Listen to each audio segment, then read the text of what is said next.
Welcome back. Today's the day, the deadline for your RRSP contribution. Some people still scrambling, of course, to come up with some cash to do just that. So let's bring in our expert here, Alex Kenjeev, president of O'Leary Ventures. Alex, thanks for joining us. Thank you.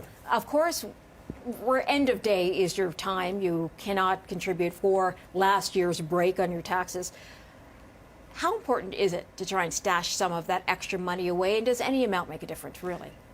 Every amount makes a difference, and it's so important. In fact, I would actually say it's basically, if you don't contribute to your RSP, I think you're basically committing a crime. Because, you know, for every dollar you put in, the government is going to give you back 25, 30, even 40%. That's an incredible rate of return that nobody should ignore. So if you have any ability to contribute, I would encourage you to do so. Let's talk about what the rules are when you do contribute, because it is a locked-in amount of money that you're putting. You can't access that money without a heavy toll. Well, there's a bit of a myth around that, actually. The reality is, when you withdraw from your RSP, you're going to be taxed on that as income. So, of course, if you already have a high income, then sure, a withdrawal would be, you could think of it as being penalized for that withdrawal.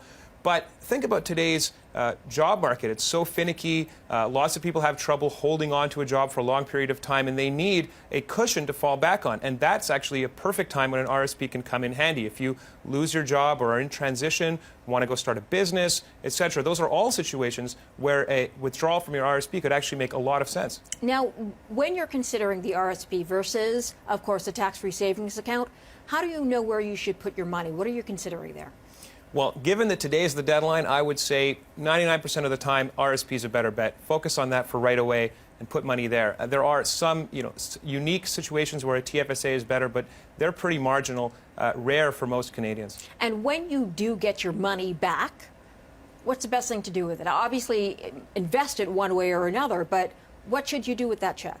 I think, I would strongly advise anybody to take their RSP refund and put it right back into their RSP. Because, after all, it's your first return on investment. I would treat it like that.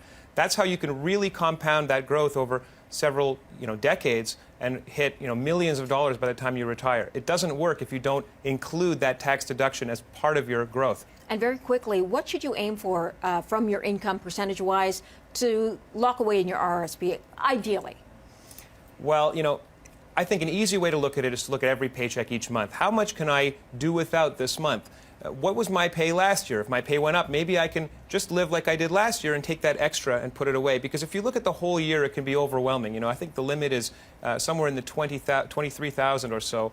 That could seem daunting, but if you think of it as a few $100s every 2 weeks, it becomes much more manageable. Okay, we will leave it there. Alex is with the O'Leary Ventures Group, president of that, and he joins us now to talk about RRSPs. Today's the deadline. Thank you. Thank you. See you soon.